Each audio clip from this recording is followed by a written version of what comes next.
Hello everybody and welcome back to part 28. The snow-fed streams in the Eagle Mountains provide beautiful scenery to the lakeside residents and an abundant water supply to the towns downstream. It's interesting that they mentioned the Eagle Mountains. That's a location that you don't actually go to in this game. We don't actually visit a snow-filled area, but it's worth mentioning that in Steamboat Chronicles 2, the game that was cancelled, all the trailers depicted the game taking place in a snowy location. It was winter during Steamboat Chronicles 2, and maybe the second game was to take place in the Eagle Mountains, eh? I imagine it has some connection to this location because the Globetrotters certainly seem to be in Steamboat Chronicles 2, at least Basil is. So I'm sure they're in close proximity. I don't know. Maybe part 2 was supposed to take place in the Eagle Mountains. What could have been. But either way, these enemies are the skippers. They shoot fireballs at an angle. They're very slow, very easy to dodge out of the way of. You don't have to worry about them too much. And when you explore the rest of Lake Luminoso, you can find yourself a cave. And when you go closer to this cave, it turns out to be the Tempio di Loramar, another temple just like the one that was at Fort Raven. So haha, we got some more treasures to collect, more baddies to deal with, more underground caverns to go through. And we kind of know what the deal is with the temple if you played through the Fort Raven area. The only thing is, you have to have water-resistant body. Like, you have to have it in order to get to this area in the first place, but even when you're in the temple, it's completely flooded. There's water all over this place. You can't ever switch it out for a different body part, and you're probably going to want to keep the float on since, I mean, it's not like you're going to be driving anyone around with a carriage or picking up things with a flatbed or any of that jazz. So, you know, you're in water mode for the whole of this temple, but same rules apply. Treasure chests are everywhere. Sometimes they have spoiled food in it. Sometimes they have treasures that you can bring to the Neferberg Museum, and gemstones, which can help us with the Desert Hornets for another side quest later. So, yeah. Same thing as the Fort Raven Temple, just it's covered in water. You know, that's about it. And new enemy types, like Airman here, who sucks you up with his fan, and then when you're close, he tries to, like, drill into you, but if you dash to the side of him, you'll be fine. And there's another enemy that's like this octopus that, like, latches onto your head, and you gotta, like, dash and move out of the way a whole bunch in order to get him off of you. And there's this guy who shoots missiles everywhere. So a whole bunch of new enemy types, you'll see me deal with them, but let's be honest, guys. The only thing you want to watch this video for is the Q&A, because like I said, these temple parts are going to be pretty repetitive. They're all basically the same, and instead of watching me bumble through the dark, because the lighting's terrible in these areas, let's do a Q&A, huh? You sent me some questions back in part 11. I'm sorry it took so long. I'm sorry it took like 17 parts in order to get to this. I'm sorry. I get carried away. I don't plan these things out very well, but yeah, let's do some questions, why don't we?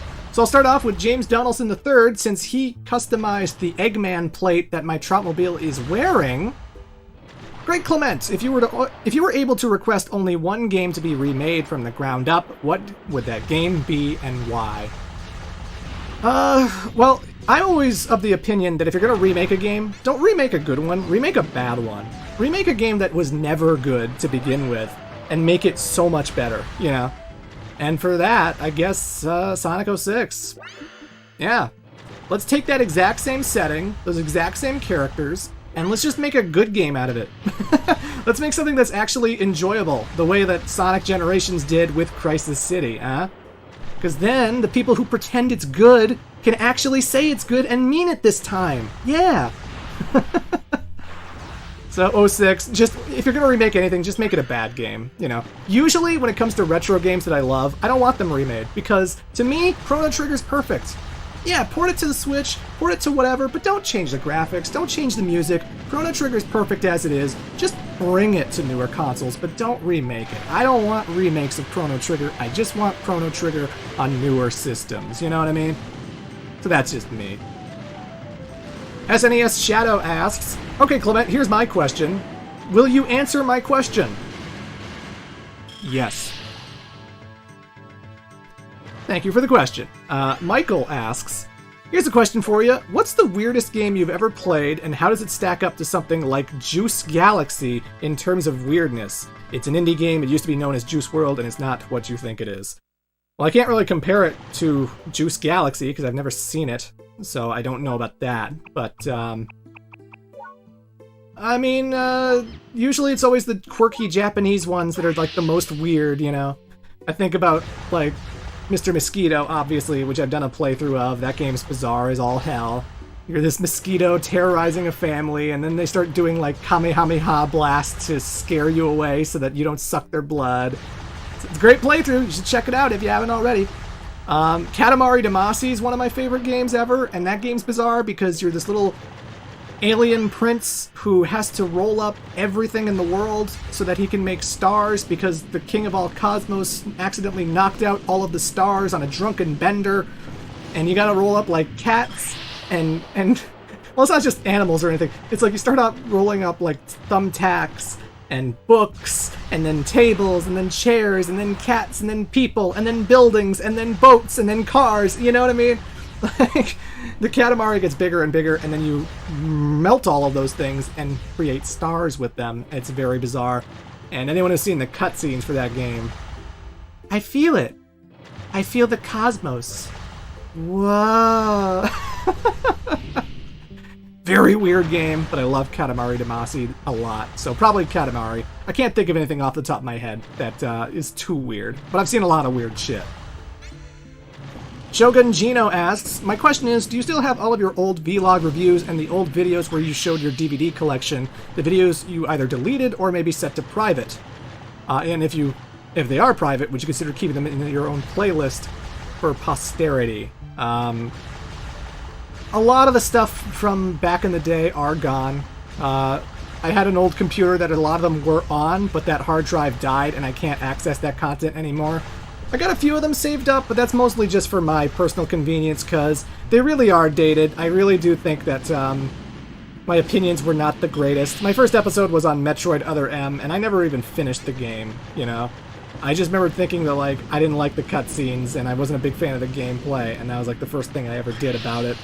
And, you know, I was very much inspired by Noah Antweiler, who goes by the Spoony One. He did so many great vlogs that I always enjoyed watching, and I tried to pull that off myself, but I find I'm much better with scripted content because I actually think about the things I'm going to say, and I don't just, like, go off the cuff and just talk about whatever. And there's also other old videos that I've deleted, and, you know, anytime people ask about, like, a playthrough that's like, hey, what happened to New Super Mario Bros. Wii? What happened to Donkey Kong Country? What happened to Clement Becomes a Big Brother? Blah, blah, blah. I'll just say this. If it had people other than myself in it, there's a good chance that I deleted it because I was asked to, okay?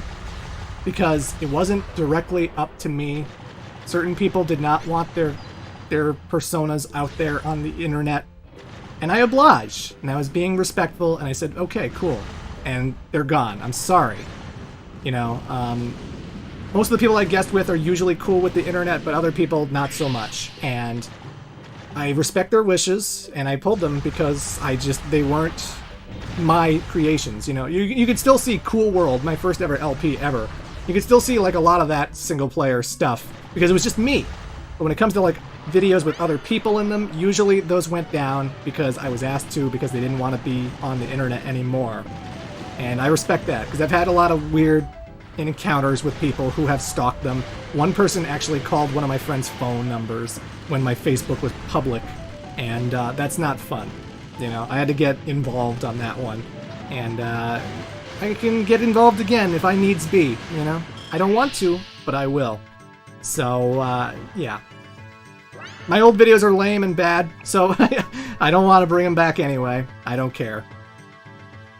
Shiroru asks, are you excited for the Great Ace Attorney? Do you even like the Phoenix Wright games? Hell yeah! I love Phoenix Wright. Absolutely excited for that.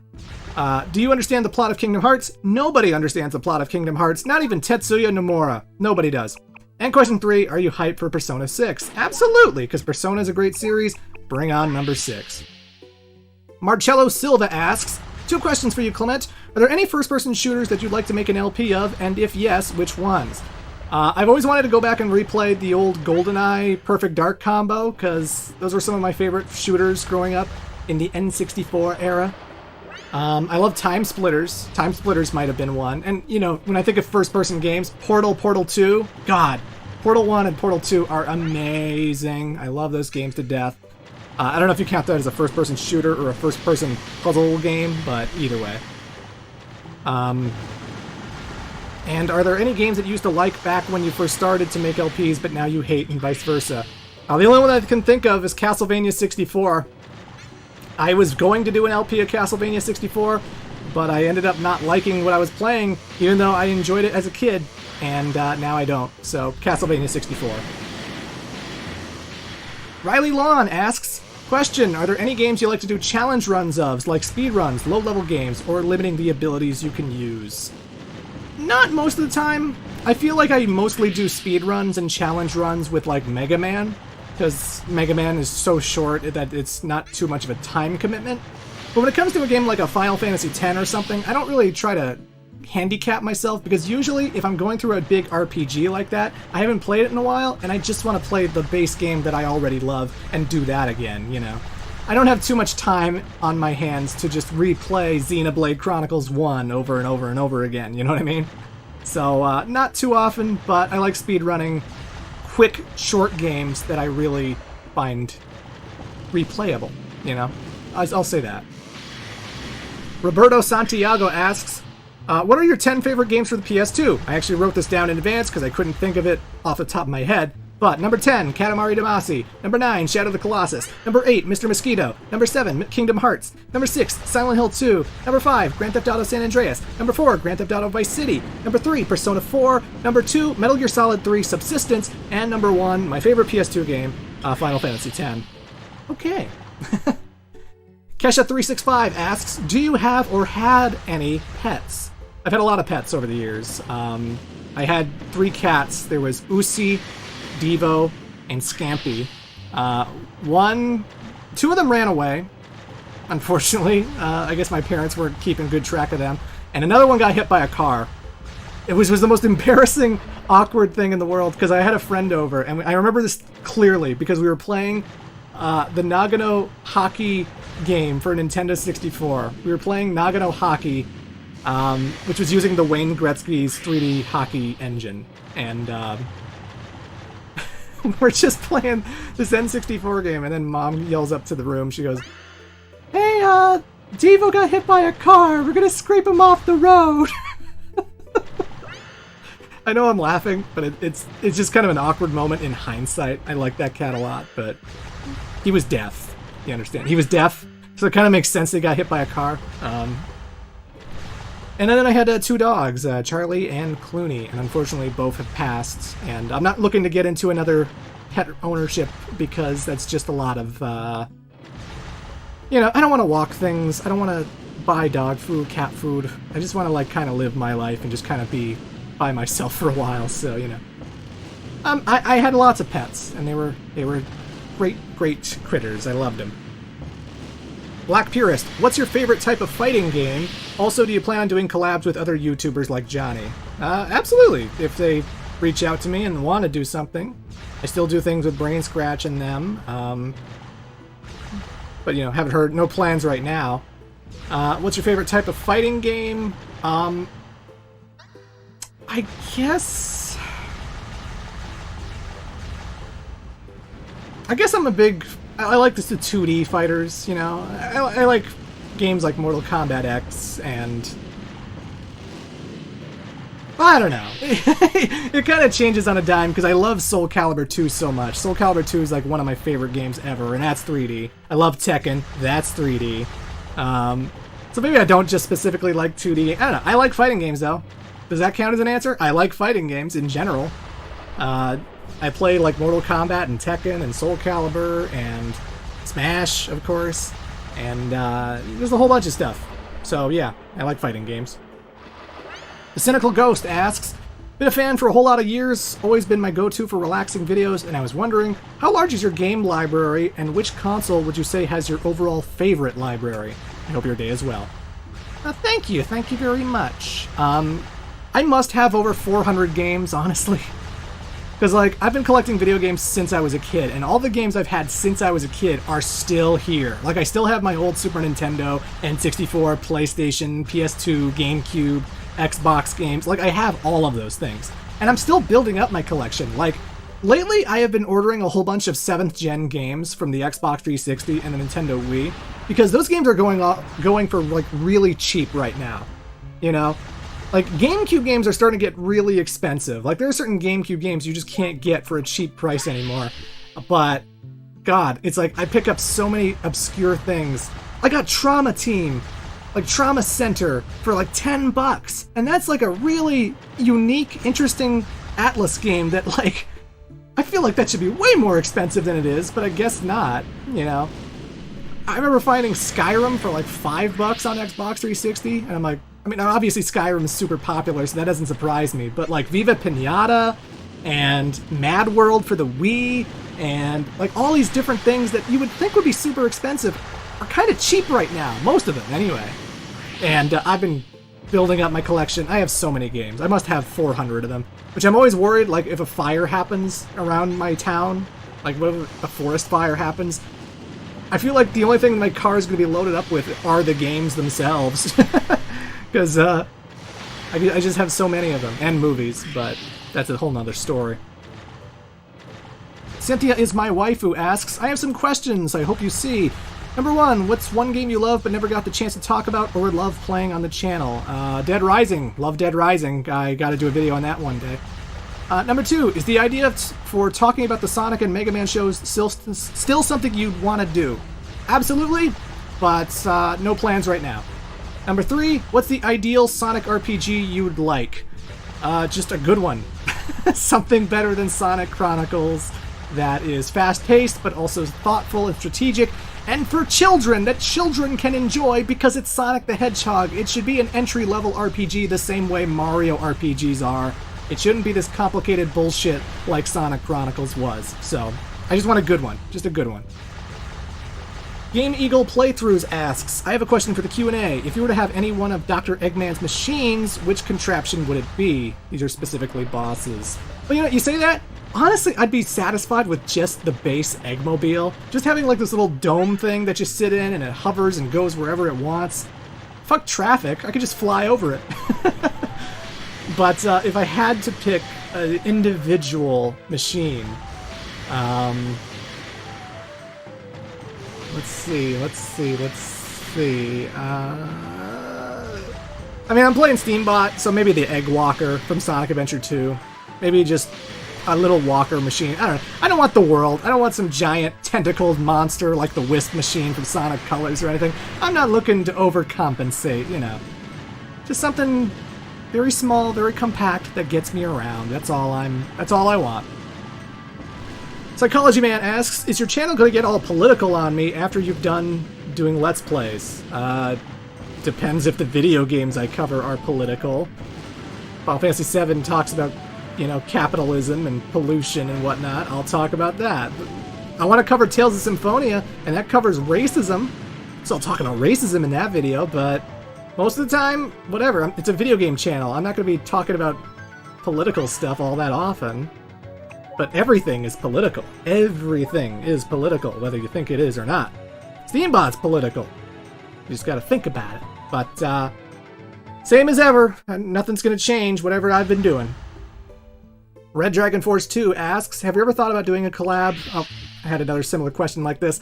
Again, I've done things like with Good Vibes Gaming recently. They had me on their talk show. So I do things when they come up to me, but no options right now, and yeah. I don't reach out to other people. I never try to collab with other people myself personally. I keep to myself, and if they want me to be on their show, they just gotta contact me, but I don't go to other people, you know? I'm never the guy who goes like, hey, completionist, you should totally do a video with me, because I've completed all the Sonic games. I'm not that guy. I'm not that guy. I don't think I'll ever be that guy. I always keep to myself, so that's about it. Oscars Malafages. I'm sorry, I don't know how to say your last name. I'm so sorry. Malafages. Oscars Malafage. Question, how did you discover Steambot Chronicles? The TV show X-Play. I used to watch G4 all the time, and X-Play reviewed Steambot. They gave it like a 3 out of 5. And I just remember thinking it sounded really cool, and looking at it through the review they did, it was like so different and so unique, and the fact that you can make like all these different choices and become a good person or a bad person really intrigued me. And I'm a big fan of like Tron Bon and all that, so, you know. Yeah. I saw it through X-Play, and I always wanted to try it, and then I got it, and it was great, and I love it, and I'm so glad I picked it up. The TC, is there any game from the Wii U or 3DS you'd like to see get ported to the Switch that hasn't already? Maybe Xenoblade Chronicles X, because I feel like that deserves a much better console to be on, since it's an online Xenoblade game that you play with other people. Otherwise, nah. I mean, I think everything's on the Switch at this point, you know. Donkey Kong Tropical Freeze is, Pikmin 3 is, friggin' Bayonetta 2 is. Like, what do you want at that point? Everything's on the Switch now. No one wants Star Fox Zero. Fuck Star Fox Zero. So Xenoblade X, that's my pick. Giancarlo Rodolfi asks, my question, what's your current opinion on your Sonic 06 review? Any comment you want to make about it or something you would change? I ask because it's been years since you made it, and I'm curious if you still like that review or has changed opinion or regret it. Yeah, we're coming up to the 10-year anniversary of that review, aren't we? 2012 is when I did Sonic 06, and now it's coming up to 2022. Oh, God. Again, I've already stated it a million times. I would change the joke where I said that Rouge the Bat was dressed like a whore. I was just looking for a dumb punchline. I mean, I would change a lot about my performance and my presentation. I'd probably script it a lot differently if I were to redo it. I'd probably compliment at least one more thing about Shadow's characterization in the story. But my opinion's the same as it always has been. Sonic 06 is the worst Sonic game I've ever played. It's still a bad game, still a terrible game. I still think it's worse than Rise of Lyric. It's still worse than Sonic Forces. I don't care if you've eased up on it because time has passed and you're not mad about it anymore. It's still the worst Sonic game, no contest, no question. If it was released today, it would be a gigantic embarrassment. Just a gigantic embarrassment. Nick Schiraldi asks, question for future LP parts. What was the first video game you ever played, and what is your opinion of it? First video game I ever played was Super Mario Bros. 3 on the Nintendo Entertainment System. I love that game to death. I prefer playing it on All-Stars because that game has a save feature, and the original game didn't have a save feature, but it's great. It's always been great. I love Mario World more. I love Mario Galaxy more. It's not my favorite 2D Mario game, but it's a great game. Love it. Mario 3 is fantastic. Charles Seagal asks 2 questions. When you're finally done with the Final Fantasy retrospective, will you ever consider doing one for Kingdom Hearts? Maybe, but I feel like I just piss a lot of people off because I don't like the story of Kingdom Hearts. And 2, speaking of retrospectives, would you ever consider doing one on the Zelda franchise, at least regards to the ones you have played? I know you have a lot to say about the N64 games, Majora's Mask especially. I've thought about it. I've also thought about doing like N64 marathons where I go through like all the N64 games of the past, like Mario 64, Mario Kart 64, Kirby 64, Pilot Wings 64, and then like do Zelda as part of that. But again, that's reaching way into the future. That's planning way too much in advance. There's so many videos I want to do. But I love the old N64 Zeldas. I've talked about them recently on the C Squared podcast, podcast number 1. So if you want to hear my thoughts on Majora's Mask for a brief 20-30 minutes, I talk about it in that video. It's fantastic. Go check it out. Bass. I don't comment on anything, but this playthrough kind of deserves it. Praise aside. Questions to have for upcoming ruins. I don't have anything in particular to ask, I guess. How do you see yourself compared to what you've created in terms of the content you put out? Like, in the sense that you've made something only can make for the content you make. I have a little trouble understanding this question. Personally, I think you've been doing a fantastic job with everything I've chosen to watch from you, but I want to hear how you size yourself up against your work. I mean, there's always going to be this imposter syndrome part of me that, like, thinks, you know, there's other people doing way better stuff than I am, you know. I'm not even the guy doing the best Let's Plays. You want to see the best Let's Plays, you watch Chip Cheesem do stuff like Metal Gear and Final Fantasy VII Remake and No More Heroes. Like, those guys know what the hell they're doing. Their playthroughs are way better than mine. And even just like the video essay type stuff like Final Fantasy, I've been watching a lot of Final Fantasy related videos, trying to not step on anyone's toes and just repeat things that they said. Resident Arc does such a better job with Final Fantasy content than I do. Like, oh my god, I'm not even close to like Resident Arc when it comes to that stuff. So, I don't know. People obviously are fans of mine, and I try to do the best I can. I try to make the content that I think I myself would want to watch. And I try to be entertaining and stuff. I think I've done a good job, but, you know. There has been a period where I've been happy with the Let's Plays I've been doing, you know. Like, I've been happy with my Let's Plays since, like, 2015 onwards. I can bust on a Bully or Double Switch, and I'm actually really satisfied with how it turned out. And I'm like, yeah, Double Switch was really funny. That was good stuff. Everyone should watch the Double Switch playthrough. The Final Fantasy stuff, I do think there are things about those videos even I wish I cut out or changed a line or two, and I always think about that, because I always dwell on stuff like that, and I'm just like, I would have changed that, I would have done that differently, I want to, But, I mean, I'm proud of my work. I'm proud of what I've done, and I hope to do better in the future, and that's really all I can do. And that's it for the video. So yeah, I went through like the first 3 levels, and then I just repeated the 3rd level, and I got me a whole bunch of treasures. In the next part, I'll have every single gemstone that the Desert Hornets require. And, yeah, there's another temple coming. So if you want me to answer any more questions for that particular video, which will probably be in, I don't know, let's guess 20 parts from now. I'm kidding. It'll probably be like 8-9 parts from now this time, maybe, for sure. I don't know. But if you want to ask any questions for that temple, send your questions in this video, and I will get back to it, okay? Okay. So thanks